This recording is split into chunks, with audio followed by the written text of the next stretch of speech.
যে ভুল সিস্টেমে তারা দোয়া করে, দানকারীকে দোয়া দান করে, এই ভুল পদ্ধতি ও ভুল সিস্টেমের বিরোধী।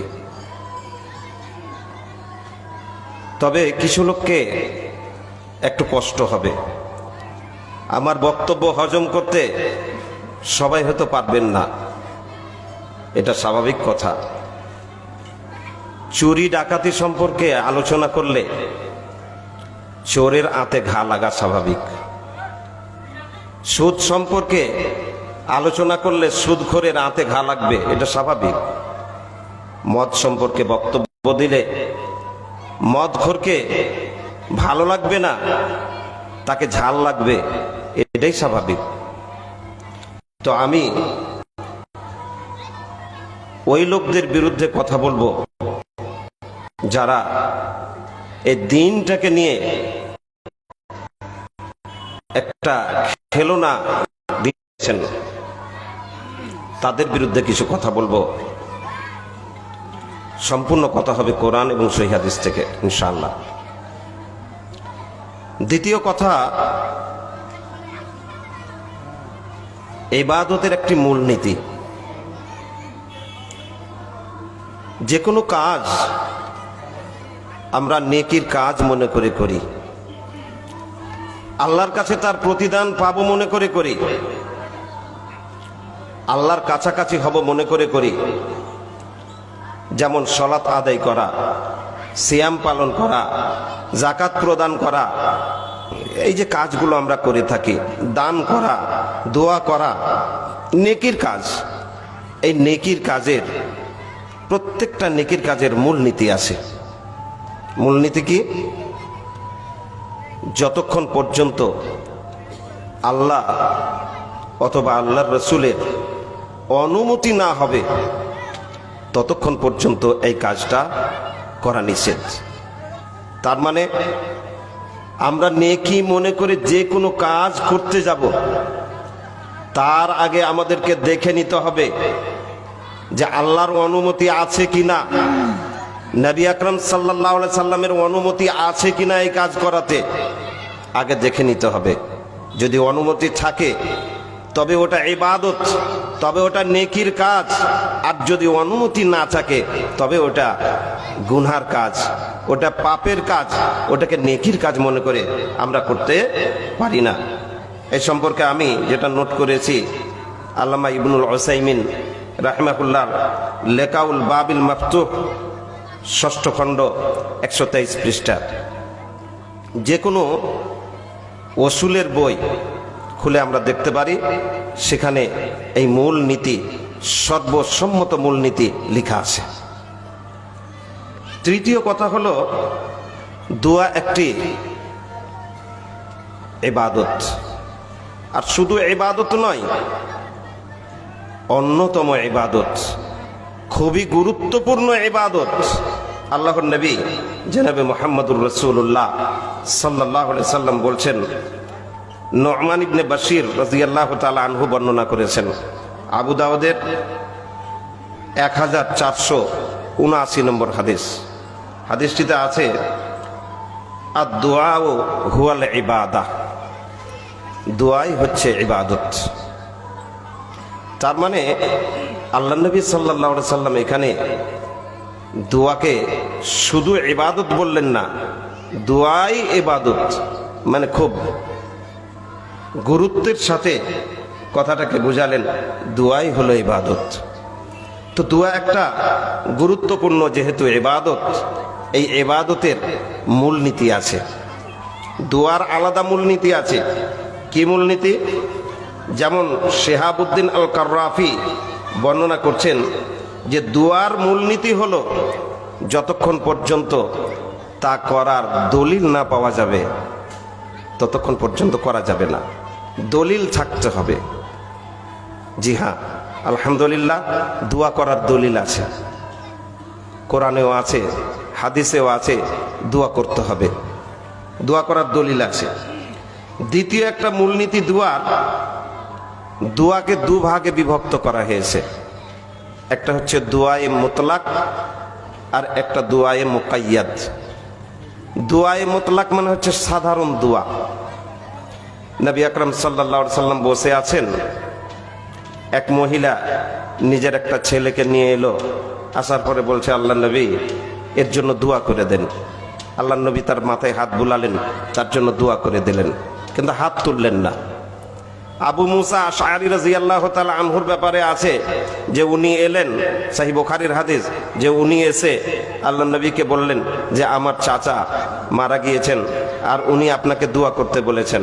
আল্লাহ নবী সাল্লাল্লাহু আলাইহি সাল্লাম পানি আনালেন, ওযু করলেন, আর ওযু করার পরে হাত তুলে দোয়া করলেন। তো এগুলো ছিল সাধারণ মুতলাক দোয়া, সাধারণ দোয়া। নির্দিষ্ট কোনো সময়, নির্দিষ্ট কোনো অবস্থা বা নির্দিষ্ট কোনো জায়গার সাথে সম্পৃক্ত নয় বা সীমাবদ্ধ নয়। তার জন্য ওখানে হাত তুলতেও পারেন, নাও তুলতে পারেন, কোনো অসুবিধা নেই, আপনার ইচ্ছার উপরে। কিন্তু যখন দোয়া মুকাইয়াদ হবে, মানে কোনো নির্দিষ্ট সময়, কোনো নির্দিষ্ট স্থান বা কোনো নির্দিষ্ট অবস্থার সাথে সীমাবদ্ধ হবে, তখন আপনাকে দোয়া ওইভাবেই করতে হবে নবী আকরাম সাল্লাল্লাহু আলাইহি সাল্লাম যেভাবে করেছেন, যেভাবে করতে বলেছেন। করার সময় তার রূপরেখা যেমন ছিল সেভাবেই আপনাকে করতে হবে। এই বিষয়ে আবু বকর যায়েদ, শেখ বাকর ইবনে আব্দুল্লাহ যায়েদ রাহিমাহুল্লাহ বিস্তারিতভাবে তার তাসহিহুদ দুআতে আলোচনা করেছেন। তো বুঝতে পারা গেল যে দোয়া যদি মুকাইয়াদ হয়, নির্দিষ্ট দোয়া হয়, কোনো জায়গার সাথে, কোনো সময়ের সাথে, কোনো অবস্থার সাথে যদি নির্দিষ্ট হয়, তবে কিন্তু কিভাবে করতে হবে, যেভাবে হাদিসে করার কথা বলা হয়েছে, যে শব্দের সাথে করা হয়েছে, যেভাবে করা হয়েছে, সেভাবেই আপনাকে করতে হবে। চতুর্থ কথা হলো, আমার বোধ বুদ্ধি জাগ্রত হওয়ার পর থেকে আজ অবধি আমি দেখে আসছি যে যদি আদায়কারীকে দানকারীর কাছে যেতে হয়, আদায় করতে দানকারীর কাছে যেতে হয়, তো ওখানে গিয়ে দোয়া দেওয়া হয় না। ওখানে চেকে হয়তো কিছু দোয়া টোয়া লেখা থাকে, চেক কেটে দিয়ে দেওয়া হয়। দু একজনে এরকম হতে পারেন যে যিনি হয়তো সাথে সাথে মুখে উচ্চারণ করে দোয়া করেন, কিন্তু অধিকাংশ যারা ওখানে দোয়া করেন তারা সুন্নতি পদ্ধতিতেই দোয়াটা করেন। কিন্তু যখন মাদ্রাসা, মসজিদ, ঈদগাহ, কবরস্থান ইত্যাদির উন্নতিকল্পে জালসা দেওয়া হয়, আর ওই সভায় যদি কেউ দান করে, সেই দানকারীকে একটা নির্দিষ্ট পদ্ধতিতে দোয়া দান করা হয়। এই দোয়াটাকে আমরা বলতে পারি মেড ইন বাংলা পদ্ধতি। এই পদ্ধতিটাকে কি বলতে পারি আমরা? Made in Bangla. কারণ বিশ্বে কোনো দেশে এই পদ্ধতিতে দানকারীকে দোয়া দেওয়া হয় না, আর আমাদের ভারতেও অন্য কোনো রাজ্যে দেওয়া হয় না। তৈরি হয়েছে আমাদের পশ্চিম বাংলাতেই, আর আমার জানা মতে এটা আমাদের মুর্শিদাবাদ থেকে শুরু হয়েছে, আর এর আশেপাশে ঝাড়খণ্ডের কিছু এলাকা, পাকুড়, সাহেবগঞ্জ, অনুরূপভাবে বিহারের কিছু এলাকা, পূর্ণিয়া, সুপল, কাঠিয়ার, এই সব এলাকাগুলোতে কিছু প্রভাব পড়েছে। কিন্তু মূল এই দোয়া যে তৈরি হয়েছে যেখান থেকে, এটা হচ্ছে আমাদের পশ্চিম বাংলা। তার জন্য এটা হচ্ছে মেড ইন বাংলা পদ্ধতি। এই মেড ইন বাংলা পদ্ধতিতে দোয়া করা যাবে কি না, এটা নিয়ে আজকে আমার মূল আলোচনা। দানকারীকে দোয়া দানের প্রচলিত পদ্ধতি।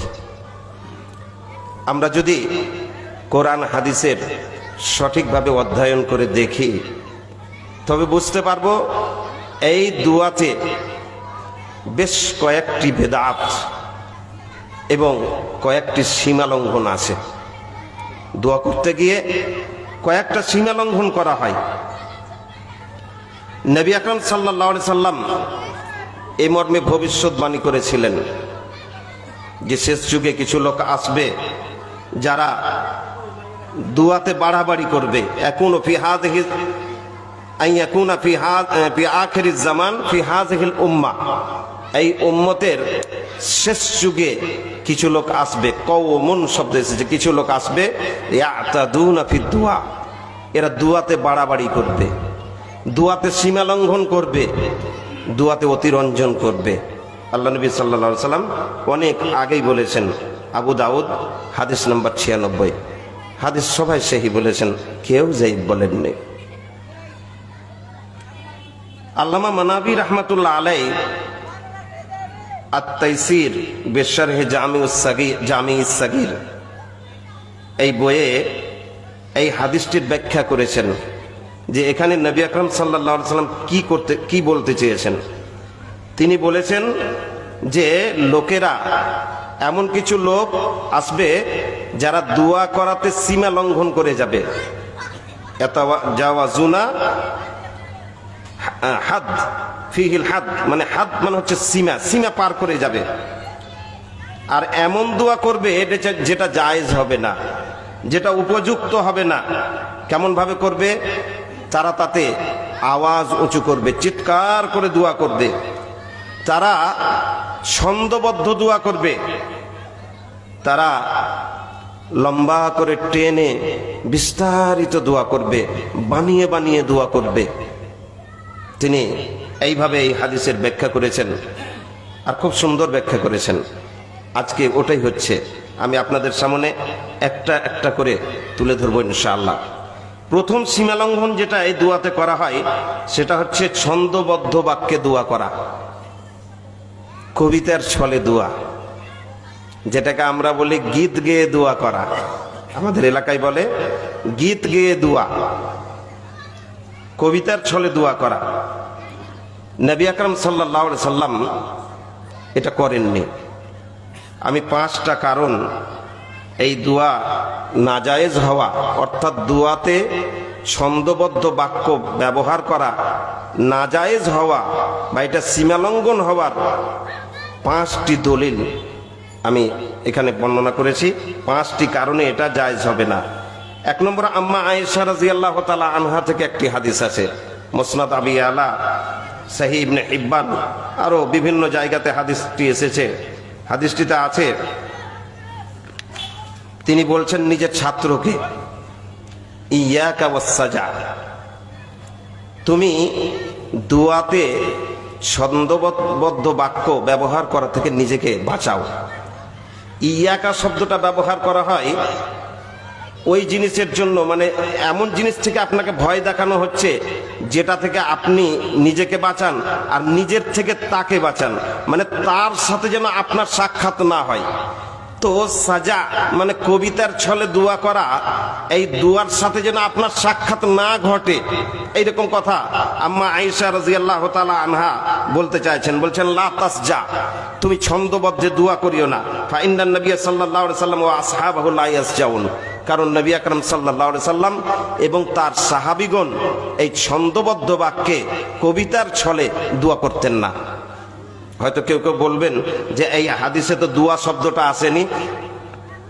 তাবরানীতে দোয়া বলে একটি বই আছে ইমাম তাবরানী রাহমাতুল্লাহ আলাইহি এই দোয়াটিকে, এই হাদিসটিকে নিয়ে এসেছেন কিতাবুদ দুয়াতে, মানে দুয়ার অধ্যায়ে, দুয়ার কিতাবে, দুয়ার বইয়ে নিয়ে এসেছেন উনি, আর বলতে চেয়েছেন এটা দুয়া সম্পর্কে।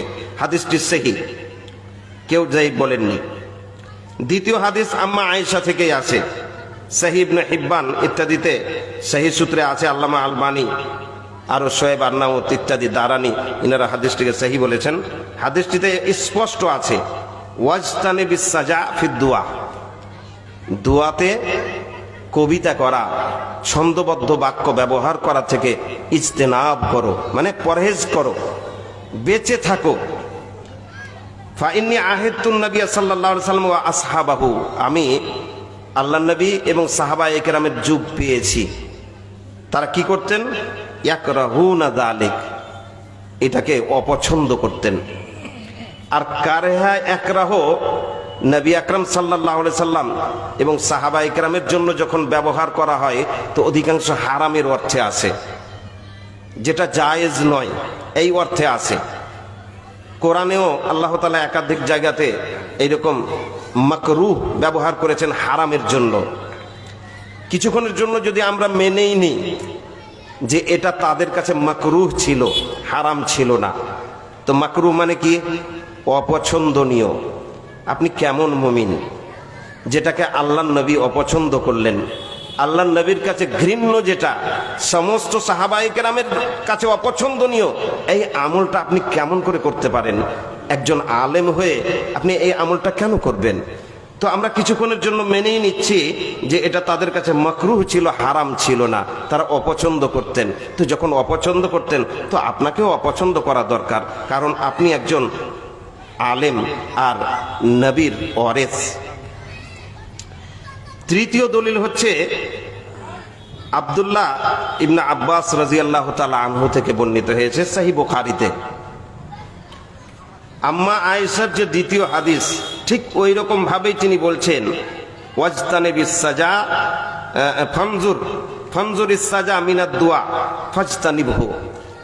একটু ভাবো, আর দুয়াতে ছন্দ ব্যবহার করা থেকে, কবিতার ছলে দোয়া করা থেকে বাঁচো, কারণ আমি নবী আকরাম সাল্লাল্লাহু আলাইহি সাল্লামের এবং সাহাবা একরামের যুগ পেয়েছি, তারা এতে থেকে বেঁচে থাকতেন, এটা করতেন না তারা। তো আমরা স্পষ্টভাবে দেখতে পেলাম যে আব্দুল্লাহ ইবনে আব্বাস এবং আম্মা আয়েশা রাদিয়াল্লাহু তাআলা আনহুমা স্পষ্টভাবে আমাদেরকে জানিয়ে দিলেন যে আল্লাহর নবী এবং সাহাবা একরাম এইভাবে দোয়া করতেন না, এটা থেকে বেঁচে থাকতেন এবং এটাকে অপছন্দ করতেন। 4 নম্বর হচ্ছে এই দোয়া ইচ্ছাকৃত বানিয়ে বানিয়ে কৃত্রিমতার সাহায্য সহযোগিতা নিয়ে করা হয়। দেখবেন যে ওখানে উপস্থিত যেমন আপনি দান করবেন, আপনার নাম যেমন হবে ওই রকম ভাবে ওই ছন্দ বানিয়ে বানিয়ে করা হয়, সামনে বানিয়ে বানিয়ে করা হয় না? প্রত্যেকজনের নামে কি মুখস্থ করা থাকে? না, প্রত্যেকজনের নাম, যার নাম আসবে, যত টাকা দিয়েছে ওইভাবে তাকে বানিয়ে বানিয়ে ওখানে ওটা করতে হয়। তো ওই রকম ভাবে বানিয়ে বানিয়ে করে, আর এইভাবে বানিয়ে বানিয়ে করাটা জায়েজ নয়। দেখুন কয়েকটা দলিল আমি দিচ্ছি আপনাদেরকে। প্রথম দলিল হচ্ছে সূরা সদ, সূরা নম্বর 38, আয়াত নম্বর 86। কুল মা আসআলুকুম আলাইহি মিন আজরিন। আল্লাহর নবী সাল্লাল্লাহু আলাইহি সাল্লামকে আল্লাহ তাআলা বলছেন যে আপনি বলে দেন যে আমি শরীয়তের যে কথা তোমাদের কাছে পৌঁছে দিচ্ছি, আল্লাহর রিসালাত তোমাদের কাছে পৌঁছে দিচ্ছি, এর পারিশ্রমিক চাইছি না, এর জন্য কোনো পারিশ্রমিক আমাকে দিতে হবে না। ওয়ামা আনা মিনাল মুতাকাল্লিফিন, আর আমি কৃত্রিমতার আশ্রয় গ্রহণকারীদের অন্তর্ভুক্ত নয়। মানে আল্লাহ থেকে এসেছে তাতে আমি সংযোজন বিয়োজন করে যতটা এসেছে ততটাই যেভাবে এসেছে সেভাবেই তোমাদের কাছে আমি পৌঁছি। আমি তাতে সংযোজন বিয়োজন করি না, অর্থাৎ আমি কৃত্রিমতা সহযোগিতা নিই না, তার আশ্রয় নিই না। আনাস ইবনে মালিক রাদিয়াল্লাহু তাআলা আনহু থেকে সহিহ বুখারীতে একটি হাদিস আছে, 7293 নম্বর হাদিস। হাদিসটিতে আছে, উনি বলছেন যে একবার আমরা উমর রাদিয়াল্লাহু তাআলা আনহুর কাছে বসেছিলাম, তো উনি বললেন নহিনা আনিত তাকাল্লুফ, আমাদেরকে কৃত্রিমতার সহযোগিতা নিতে, বানিয়ে বানিয়ে কাজ করতে এটা নিষেধ করেছেন। মানে শরীয়তের ব্যাপারে বানিয়ে বানিয়ে কোনো জিনিস করা, এটা করতে নিষেধ করেছেন। এর চেয়ে আরো স্পষ্ট হাদিস আছে জাবের রাদিয়াল্লাহু তাআলা আনহু থেকে। জাবের রাদিয়াল্লাহু তাআলা আনহু বলছেন আন্না রাসূলুল্লাহ সাল্লাল্লাহু আলাইহি সাল্লাম قال ان ابغضكم الي وابعدكم مني مجلسا يوم القيامه, নিশ্চয় তোমাদের মধ্যে সবচেয়ে নিকৃষ্টতম লোক আমার কাছে, কার কাছে? নবী আকরাম সাল্লাল্লাহু আলাইহি সাল্লামের কাছে। আমার কাছে তোমাদের মধ্যে সবচেয়ে নিকৃষ্টতম লোক, আর কিয়ামতের দিন আমার থেকে সবচেয়ে দূরে অবস্থান করবে 3 প্রকারের লোক। তিন প্রকারের লোক। এক নম্বর হচ্ছে আত্মার সারুন, দ্বিতীয় হচ্ছে আল মুতাসাদ্দিকুন, আর তৃতীয় হচ্ছে ওয়াল মুতাফাইহিকুন। এরা কারা? আত্মার সারুন এরা হচ্ছে যারা বানিয়ে বানিয়ে কথা বলে, বেশি বেশি কথা বলবে, বানিয়ে বানিয়ে কথা বলবে, তৈরি করে করে কথা বলবে, তো এরাকে বলে আত্মার সারুন। আল মুতাসাদ্দিকুন এরা দ্বিতীয় ব্যক্তি, যারা টেনে লম্বা করে কথা বলবে। শুনুন, এই যে লম্বা করে, অনেকজনে বলে কি বলে না, শুনুন, বক্তব্য দিতে দিতে নিজের কথাটাকে লম্বা করে টেনে বলছে, না, এটা নিষেধ। লম্বা করে টেনে কথা বলা যাবে না, আল্লাহ নবী নিষেধ করছেন। আর এখানে বলছেন যে এরা আমার কাছে নিকৃষ্টতম লোক, যারা লম্বা করে টেনে কথা বলে। আর তৃতীয়, যারা বিশদভাবে কথা বলে, একটা কথাকে এত ঘুরিয়ে পেঁচিয়ে লম্বা করে বিস্তারিতভাবে বলছে যে মানুষ শুনে মনে করছে যে এই ডাইরেক্ট হয়ে গেছে। এত কথা, কিছু লোককে দেখবেন যে আপনার সামনে কথা বলবে তো আপনাকে কথাই বলতে দিবে না, মনে হবে ওই কথাই জানে, আর কেউ কথা বলতেই জানে না, আপনাকে কথা বলার কোনো সুযোগ দিবে না। যেমন ছাগলে ঘাস খায়, প্যাল প্যাল প্যাল প্যাল করে ঘাস খেয়েই যাচ্ছে, মানে বার বিচ নেই কোনটা ভালো আর কোনটা মন্দ, একবারে খেয়ে যাচ্ছে, গল গল গল গল করে গিলছে। ঠিক ওই রকম করে কত লোকের দেখবেন যে কথা বের হচ্ছে, গল গল গল গল করে বের হয়ে ছাগলের মতো ছিড়িয়ে দিচ্ছে, মনে হচ্ছে এমন ভাবে কথা, হ্যাঁ, মনে হচ্ছে ডাইরেক্ট হয়ে গেছে, মানে আর করা যাবে না, বন্ধ করা যাবে না। তো এইরকম ভাবে কথা বলা এটা সঠিক নয়। তো আমরা যেটা এখানে দেখলাম যে বানিয়ে বানিয়ে বেশি বেশি কথা বলা, এটা নিষিদ্ধ। যদি কেউ করে তো নবী আকরাম সাল্লাল্লাহু আলাইহি সাল্লাম বলছেন যে এই রকম লোক আমার কাছে নিকৃষ্টতম লোক, এরা আমার থেকে কিয়ামতের দিন অনেক দূরে অবস্থান করবে। পঞ্চম হচ্ছে এই দোয়া জায়েজ না হওয়ার সবচেয়ে বড় দলিল যে নবী আকরাম সাল্লাল্লাহু আলাইহি সাল্লাম বা কোনো একজন সাহাবীও কোনোদিন কোনো জায়গাতে কোনো দানকারীকে কবিতার ছলে দোয়া দেননি। একটা কেউ হাদিস দেখাতে পারবেন না ইনশাআল্লাহ যে কোনোদিন আল্লাহর নবী অথবা কোনো একজন সাহাবী কোনো এক দানকারীকে ছন্দ করে দোয়া দিয়েছেন, ছন্দের সাথে দোয়া দিয়েছেন, এইরকম কোনো দলিল নেই। আর এই দলিল না হওয়াটা সবচাইতে নাজায়েজের বড় দলিল। এটা সীমালঙ্ঘনের, এই দোয়াতে যে সীমালঙ্ঘন হচ্ছে, এটা এর সবচেয়ে বড় দলিল যে আল্লাহর নবী করেননি। কারণ এটা হচ্ছে ইবাদত। ইবাদত যতক্ষণ পর্যন্ত নবী আকরাম সাল্লাল্লাহু আলাইহি সাল্লাম থেকে অনুমতি না হবে, আমি পূর্বেই বলেছি যে অনুমতি হতে হবে আল্লাহর পক্ষ থেকে অথবা নবী আকরাম সাল্লাল্লাহু আলাইহি সাল্লামের পক্ষ থেকে। কিন্তু আমরা দেখলাম যে ছন্দবদ্ধভাবে দোয়া করার, কবিতার ছলে দোয়া করা, গীত গেয়ে দোয়া করার আল্লাহর পক্ষ থেকেও কোনো অনুমতি নেই, নবী আকরাম সাল্লাল্লাহু আলাইহি সাল্লামের পক্ষ থেকেও কোনো অনুমতি নেই। বরং এর উল্টো একাধিক দলিল থেকে আমরা বুঝতে পারলাম যে নিষেধ, এটা করা যাবে না। দলিল তো নেই করার, উল্টো নিষেধের দলিল আছে। সুতরাং এইভাবে কাউকে দোয়া দেওয়া যাবে না। দ্বিতীয় সীমা লঙ্ঘনে দোয়াতে সুর দেওয়া। কতগুলো লোককে দেখবেন দোয়া করবে তো সুর করে দোয়া করবে। কতগুলো মসজিদে দেখবেন যে ভেতরের সালাত যখন আদায় করবে তার শেষে দোয়া করবে, তাতে কুনুতে নাজেলা আর কুনুতে ভিতর আরো বিভিন্ন রকমের দোয়া করবে, আর সুর করে করবে। এটা নিষিদ্ধ। দোয়াতে সুর দেওয়া যাবে না, একবারে নাজায়েজ দোয়াতে সুর দেওয়া। কেন নাজায়েজ? এর কয়েকটি দলিল আমি বর্ণনা করব, নিষেধের দলিল। এক নম্বর দলিল হচ্ছে নবী আকরাম সাল্লাল্লাহু আলাইহি সাল্লাম অথবা কোনো একজন সাহাবী কোনোদিন দোয়াতে সুর দেননি, সুর করে দোয়া করেছেন, এর কোনো দলিল নেই। কেউ যদি দেখাতে পারে ইনশাআল্লাহ আমিও করব। কোনো জায়গাতে কোনো দলিল নেই যা থেকে বোঝা যাবে যে নবী আকরাম সাল্লাল্লাহু আলাইহি সাল্লাম বা কোনো একজন সাহাবী সুর করে দোয়া করেছেন বা কোনো আদায়কারীকে সুর করে দোয়া দিয়েছেন।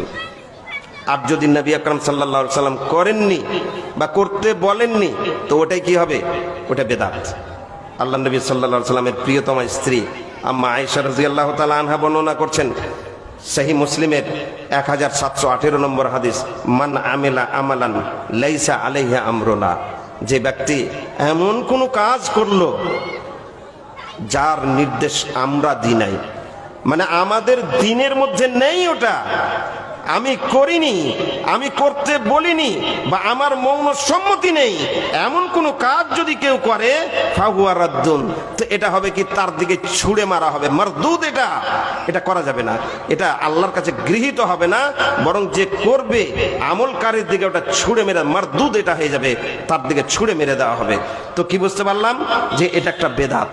এই সমস্ত কাজগুলোকে কি বলা হয়? বেদাত। তো দুয়াতে সুর দেওয়া এটা একটা বেদাত কাজ, এটা করা যাবে না। দ্বিতীয় দলিল হচ্ছে ইহুদিদের সাথে সাদৃশ্য গ্রহণ করা, মানে কেউ যদি সুর করে দোয়া করে তো ইহুদিদের সাথে এর সাদৃশ্য হয়ে যাবে। কেমন করে সাদৃশ্য হবে? একটি আয়াত আছে সূরা আলে ইমরানে, সূরা নম্বর 3 আয়াত নম্বর 87। আল্লাহ তাআলা বলছেন, ওয়া ইন্না মিনহুম লাফারিকান ইয়ালউনা আলসিনাতাহুম বিল কিতাব লিতাহসাবুহু মিনাল কিতাব ওয়া মা হুয়া মিনাল কিতাব। কি বলতে চাইলেন আল্লাহ তাআলা? বলছেন নিশ্চয় তাদের মধ্যে, মানে কাদের মধ্যে? ইহুদিদের মধ্যে একটা দল আছে, কিছু লোক আছে যারা এমন এমন করে দোয়া এরূপ ভাবে জিহ্বা বাঁকিয়ে কেতাব পড়ে, মানে তাদেরকে যে কেতাব দেওয়া হয়েছে ওই কেতাবটা জিহ্বা বাঁকিয়ে এমন ভাবে পাঠ করে যাতে তোমরা মনে করো যে তা আল্লাহর কেতাব থেকে পড়া হচ্ছে, আল্লাহর কেতাব, কিন্তু ওটা কেতাবের মধ্যে নয়, কেতাবের বাইরের জিনিসকে তারা করছে কি কেতাবের মতো করে পড়ছে।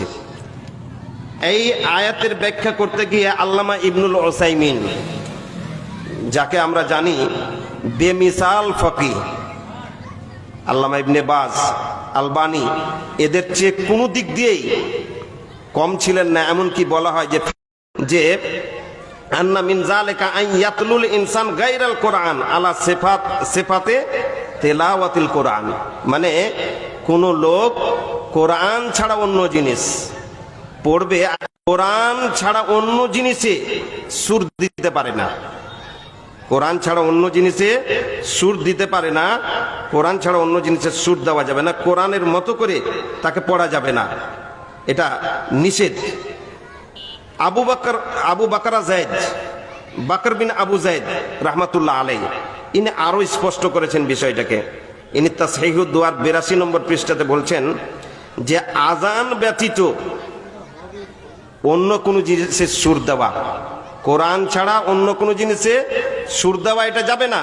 আর তারপরে উনি বলছেন যে আজানেও, বলছে বেদাআতুত তালহিনে ওয়াত তাতরিব ফিল আজানে, বলছেন আজানেও বাড়াবাড়ি করা, মানে একবারে আজানটাকে এমন করে দিচ্ছে করে টেনেই চলে যাচ্ছে। তো বলছেন যে এটা আজানেও জায়েজ নয়, আজানে তো সুর জায়েজ, কিন্তু এত সুর জায়েজ নয়, আজানেও জায়েজ নয়। অনুরূপভাবে দুআতে, জিক্রে, তারপর ফিস সলাতে আলান নবী, মানে নবী আকরাম সাল্লাল্লাহু আলাইহি সাল্লামের উপরে দরুদ পড়তে গিয়ে, অনুরূপভাবে জুমার খুতবাতে সুর দেওয়া, অনুরূপভাবে দোয়া এবং জিকির জোরে জোরে করা, উনি বলছেন এগুলো সবই হচ্ছে বেদাত, করা যাবে না। সুর বেশি করে লম্বা করে সুর দিয়ে পড়া যাবে না এগুলো। তো আমরা বুঝতে পারলাম যে যদি আমরা এইভাবে পড়ি তো এটাতে হবে কি ইহুদিদের সাথে সাদৃশ্য হয়ে যাবে, তার জন্য এটা করা যাবে না। 3 নম্বর হচ্ছে নবী আকরাম সাল্লাল্লাহু আলাইহি সাল্লাম কোরআনে সুর দিতে বলেছেন, কিন্তু অন্য জিনিসে সুর দিতে বলেননি। যেমন তিনি বলছেন লাইসা মিন্না মান লাম ইয়াতাগান্না বিল কোরআন, বলছেন কোরআনকে যে নিজের সুর দ্বারা সৌন্দর্য মণ্ডিত করলো না, সুর দিয়ে পড়লো না, বলছেন যে সে আমাদের মধ্যে নয়। আর এক জায়গায় বলছেন জাইয়ানুল কোরআনা বিআসওয়াতিকুম, কোরআনকে তোমরা নিজের সুর দ্বারা সৌন্দর্য মণ্ডিত করো। তো এই হাদিসগুলো দু জায়গাতেই, দুটাই সহিহ হাদিস, একটা বুখারীর হাদিস আর দ্বিতীয়টা ইবনে মাজার সহিহ হাদিস। তো দু জায়গাতেই নবী আকরাম সাল্লাল্লাহু আলাইহি সাল্লাম কোরআনের কথা বলেছেন, কোরআন ছাড়া অন্য জিনিসের কথা বলেননি। মানলাম জাইয়ানুদ দুআ, তোমরা করো কি দুআতে সুর দাও, হ্যাঁ, বা যে দুয়াতে সুর দিল না সে আমাদের মধ্যে নয়, এমন কথা বললেন না। কি বললেন? নির্দিষ্ট করলেন কোরআনকে।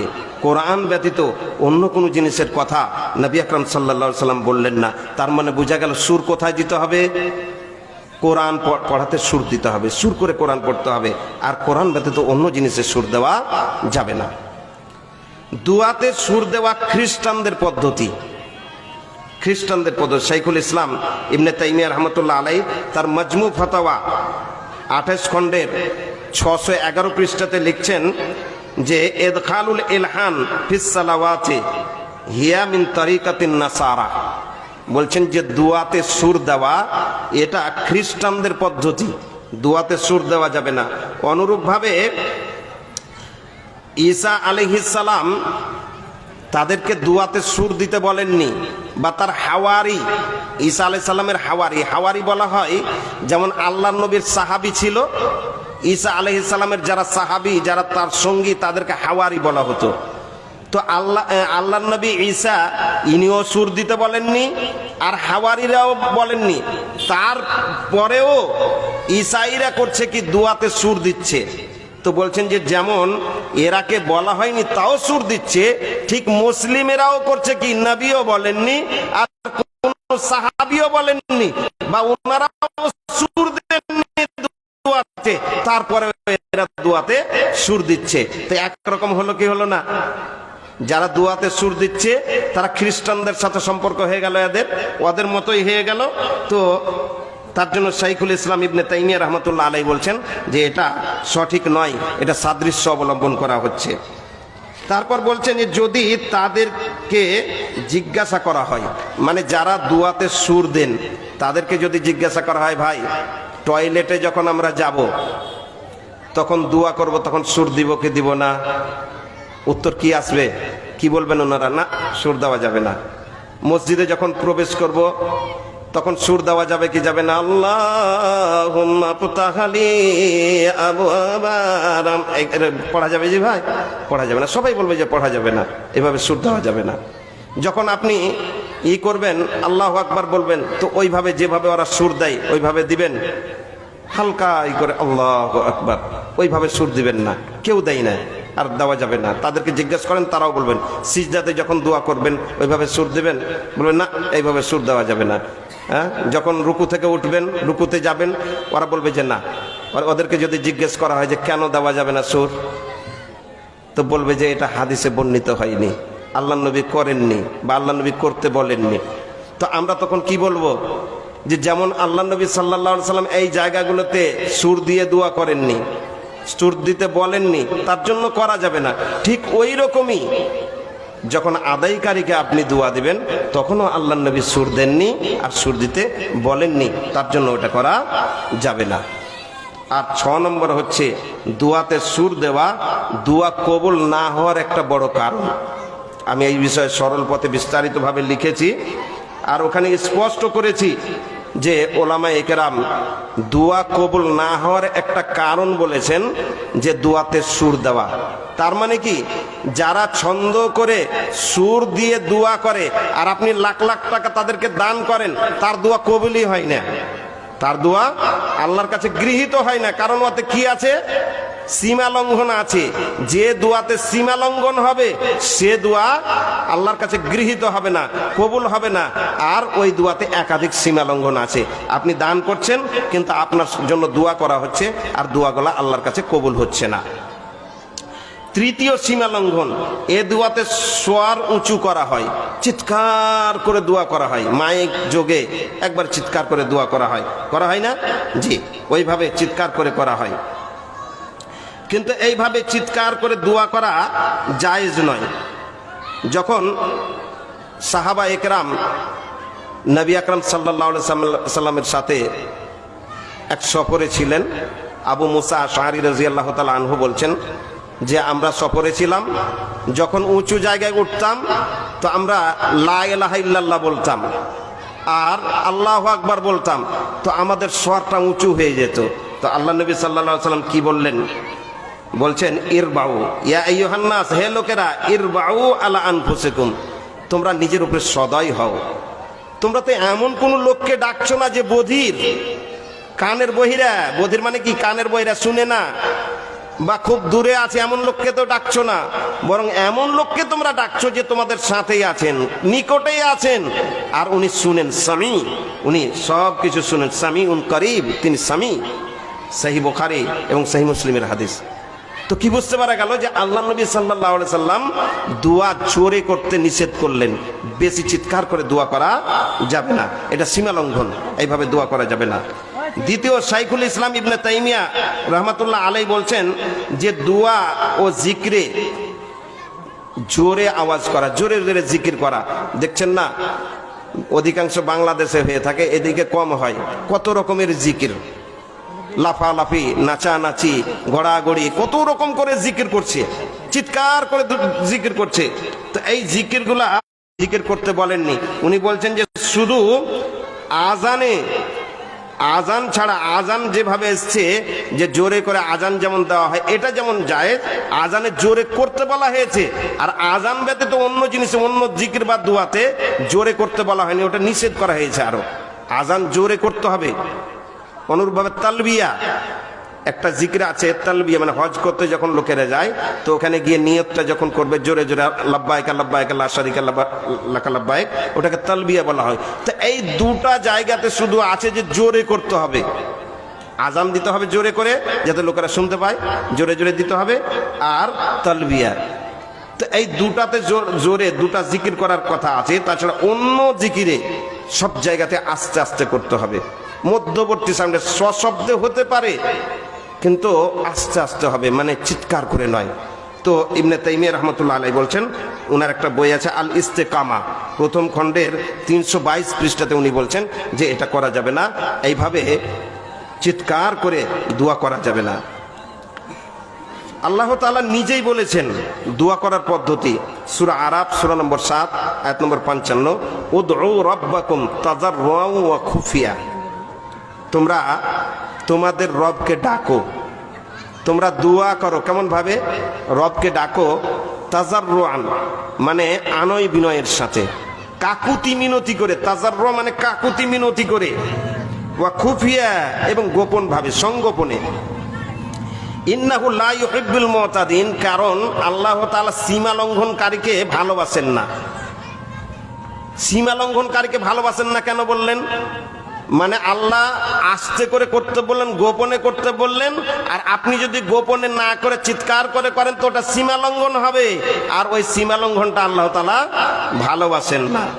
দ্বিতীয় এক জায়গা সূরা আরাফে আছে 205 নম্বর আয়াতে, ওয়াজকুর রাব্বাকা ফি নাফসিক, তুমি তোমার রবকে মনে মনে ডাকো। তাযাররুআন কেমন করে? কাকুতি মিনতি করে। ওয়া খিফাতান আর ভয়ের সাথে, শশাঙ্ক চিত্তে ভয়ের সাথে ডাকো। বা দুনাল জাহরা মিনাল কওল আর খাফিদ বিহা, বলছে তুমি যখন দোয়া, আল্লাহ তাআলা আনহা থেকে এটা নাজেল হয়েছিল, বলছে উনজিলাত ফি দুআ। আম্মা আয়েশা বলছেন যে এটা দুয়ার ব্যাপারে অবতীর্ণ হয়েছে, এটা সালাতের ব্যাপারে নয়, মানে যেটাকে আমরা নামাজ বলি ওই নামাজের ব্যাপারে নয়, এটা হয়েছে কিসের ব্যাপারে? এটা দুয়ার ব্যাপারে অবতীর্ণ হয়েছে। তো আমরা বুঝতে পারলাম যে দুয়াটা মধ্যবর্তী সাউন্ডে করতে হবে, মধ্যবর্তী আওয়াজে, চিৎকারও করতে হবে না, আর একবারে মনে মনে নয়, একটু সশব্দে করতে হবে, এটা হচ্ছে সবচেয়ে ভালো। তো আমরা 3টা সীমা লঙ্ঘন দেখলাম এই দোয়াতে। কটা সীমা লঙ্ঘন দেখলাম? 3টে। আর একটা সীমা লঙ্ঘন, 4র্থ সীমা লঙ্ঘন, এই দোয়া বিস্তারিত ভাবে করা হয়, একবারে এত বিস্তারিত, একটা কথাকে নিয়ে বিস্তারিত ভাবে করা হয়, দোয়া করা হয়। যেমন আপনাকে আমি দেখাচ্ছি দোয়াগুলো তারা কিভাবে করে। দেখো আল্লাহ দেখো ফের তোমার বান্দির মহিমা, 1000 টাকা দাম দিয়েছে নাম তার রহিমা। রহিমা নামেতে বোন পর্দার আড়াল হতে 1000 টাকা দিল দান তোর মাদ্রাসাতে। মাদ্রাসা বলিয়া যদি মায়া না থাকিত, তোর রাগে 1000 টাকা কেন দান দিত? এই দান হলো বুঝি তার মাতা পিতারও লাগিয়া, তারা বুঝি নাই ধরাই গেছে রে চলিয়া। তাই হেতু তোর কাছে জানায় নালিশ, মাটির কবরে দিও যত শোক বালিশ, মখমালো বিছানা প্রভু বিছাই ও কবরে, এই দোয়া করি মাওলা তোর দরবারে। প্রশস্ত করো গো মাওলা তাদেরও কবর, যত দূর গিয়ে পড়ে তাদেরও নজর। ও গো আল্লাহ দয়াময়ী রহিম ও রহমান, কবরের আযাব হতে দিও পরিত্রাণ। যেদিন আসিবে সূর্য মাথার উপরে, এই দান থাকে যেন তাদের ছায়া করে। ও গো খোদা দয়াময়ী পারওয়ারদিগার, দয়া দানে ভব নদী করে দিও পার। সাগিরা কাবিরে আর জাহেরা বাতেনা, মাফ করে দিও আল্লাহ যত তাদের গুনাহ। এই বলে খুনে খুনে দোয়া দিব কত, দানকারীকে নেকি দিও তোমার মন মতো। এটাকে বলে বিস্তারিত দোয়া, এটা নাজায়েজ দোয়া। এইভাবে বিস্তারিত ভাবে বিশদ ভাবে দোয়া করা এটা নাজায়েজ, এটা করা যাবে না। এটা আমার মুখের কথা নয়। দেখুন আল্লাহর নবী জনাবে মুহাম্মদুর রাসূলুল্লাহ সাল্লাল্লাহু আলাইহি সাল্লামের সাহাবী। আর কত মিনিট আছে? বলছি কত মিনিট আর আছে? 3 মিনিট শেষ, সম্পূর্ণ বলতে পারা গেল না তো। 1 ঘন্টার বক্তব্য ছিল। তো আব্দুল্লাহ ইবনে মুগাফফাল, ইনি হচ্ছেন আল্লাহ নবী সাল্লাল্লাহু আলাইহি সাল্লামের সাহাবী। উনি বলছেন একদিন ওনার ছেলে দোয়া করছেন, আল্লাহুম্মা ইন্নী আসআলুকাল কাসরাল আবিয়াজ আন ইয়ামিনিল জান্নাহ। আল্লাহ, আমি জান্নাতের ডান দিকের সাদা ঘরটা চাই, যখন আমি জান্নাতে প্রবেশ করব তো ওই ঘরটা আমাকে দিও। উনি বলছেন, এই বেটা, তুমি জান্নাত চাও আর জাহান্নাম থেকে তুমি পরিত্রাণ চাও, কিন্তু এইভাবে বিস্তারিত ভাবে বিশদ ভাবে দোয়া করা যাবে না। আমি শুনেছি আল্লাহ নবী সাল্লাল্লাহু আলাইহি সাল্লাম বলেছেন যে শেষ যুগে একটা কওম আসবে যারা দোয়াতে কি করবে? বাড়াবাড়ি করবে। ইয়াতাদুনা ফিদ দোয়া, দোয়াতে বাড়াবাড়ি করবে। অনুরূপ ভাবে আম্মা আয়েশা রাদিয়াল্লাহু তাআলা আনহা থেকেও একটা হাদিস আছে, আদাবুল মুফরাদে হাদিসটিতে আছে, নবী আকরাম সাল্লাল্লাহু আলাইহি সাল্লাম নিজেই বলছেন, আলাইকে বেজুমালিদ দোয়া ওয়া জাওয়ামিহি, তুমি সংক্ষিপ্ত দোয়া, এমন দোয়া করো যে দোয়ার শব্দ কম হবে আর অর্থ বেশি হবে। অর্থবহুল শব্দ ব্যবহার করতে হবে দোয়াতে। এই দোয়াটা আছে, কিন্তু সময়ের এতে আমি দোয়াগুলো আপনারাকে পড়ে শোনাতে পারছি না, 2-4 মিনিট আর সময় আছে। 5 নম্বর বাড়াবাড়ি হচ্ছে যে এই দোয়াতে হাত তোলা হয়। হ্যাঁ, বলে না, স্বভাবিতে আছেন যত মুসলিম ও মুমিন, উচ্চ রবে বলুন সবে আমিন। আর আগে হাত তোলার কথা বলবে, দিয়ে তখন একবার শুরু করলে লম্বা চওড়া করে। আর যখন বেশি টাকা দিবে কেউ, 2-4, 5,000, 10,000, তখন তো দোয়া শেষই হবে না। আর যদি কম দেয় তো ওর জন্য কিন্তু হাতও তুলবে না, আর বেশিক্ষণ দোয়াও করবে না। দোয়া একটা কথা বলে শেষ করে দিল। আর বেশি করলে একবারে লম্বা চওড়া দোয়া। এইভাবে দোয়া করা জায়েজ নয়, এইভাবে দোয়া করা যাবে না। কিছু লোক দোয়া করার পক্ষে কিছু দলিল দিয়েছেন, কিন্তু ওইগুলো এখানে চলবে না। আমি বর্ণনা করার পাচ্ছি না, তো একটা করে প্রত্যেকটার করতাম, আমি অপারেশন করতাম। কিছু আলেম বলছেন যে মাদ্রাসা চালাতে হবে, মাদ্রাসা তো চালাতে হবে।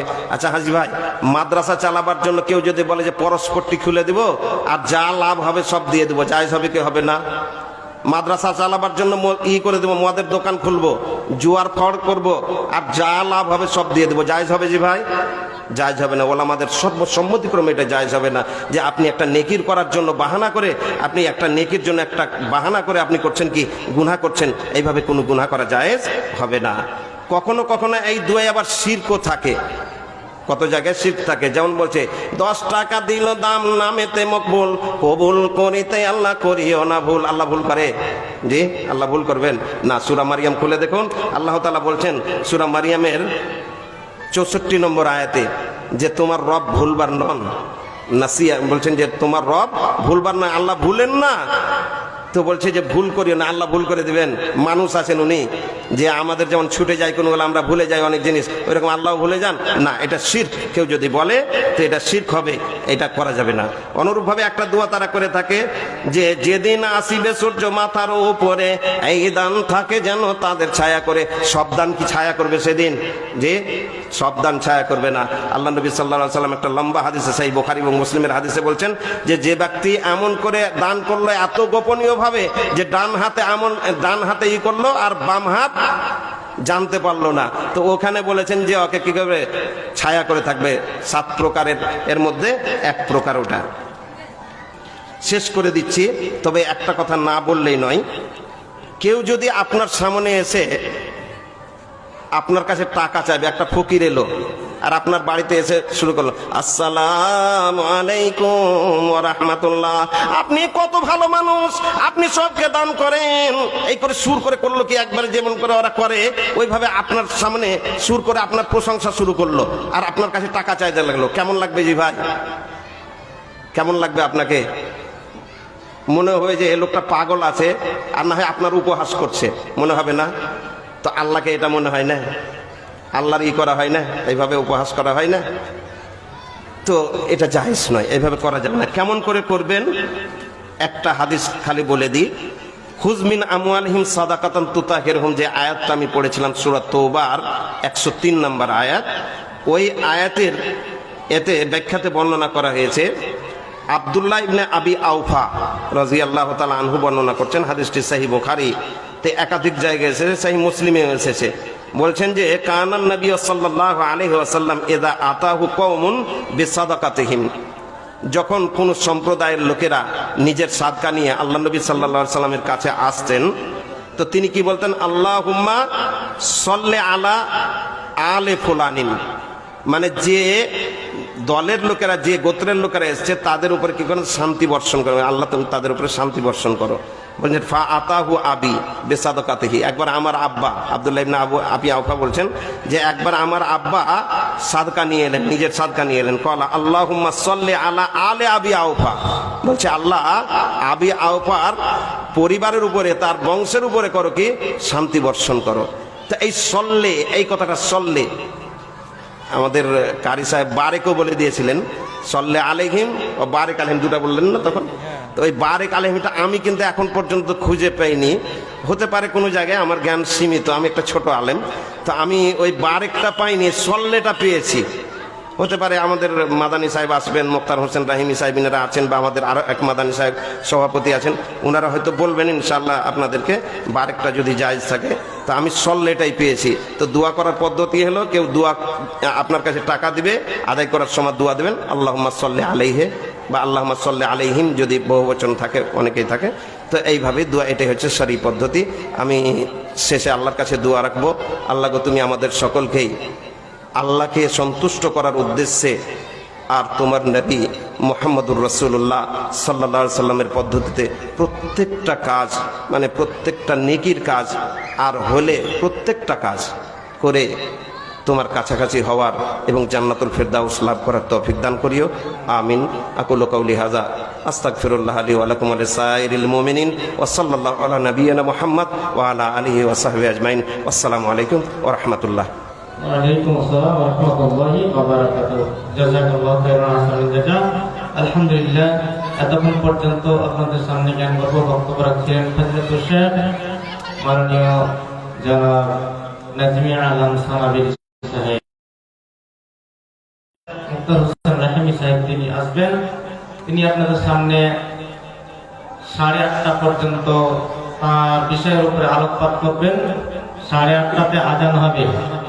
মানে আজকের জন্য এই মসজিদের যারা কর্তৃপক্ষ আছেন, অন্য নদীর কোন টাইমে, মানে কোন অক্তে আজান হতো এবং সেই অক্তের অনুপাতে আপনাদের জামাত হতো, কিন্তু আজকে 8:30 আজান হবে, 8:35 জামাত হবে, অর্থাৎ 5 মিনিট বিরতি থাকবে। 5 মিনিটের মধ্যে যারা আগে থেকে প্রস্তুত থাকবেন, আপনারা 2 রাকাত সুন্নাত করে বসে থাকবেন, আর সময় না পেলে আপনারা ওইভাবে প্রস্তুত থাকবেন আর কি। তবে 8:30 আজান হবে, 8:35 জামাত শুরু হবে ইনশাআল্লাহ। ওইভাবে আপনারা প্রস্তুত থাকবেন, একই সাথে গিয়ে উঠবেন না। এখন যেভাবে ওযু করার প্রয়োজন আছে, সেই প্রয়োজনের ভিত্তিতে আপনারা মসজিদ থেকে উঠবেন, কিন্তু একই সাথে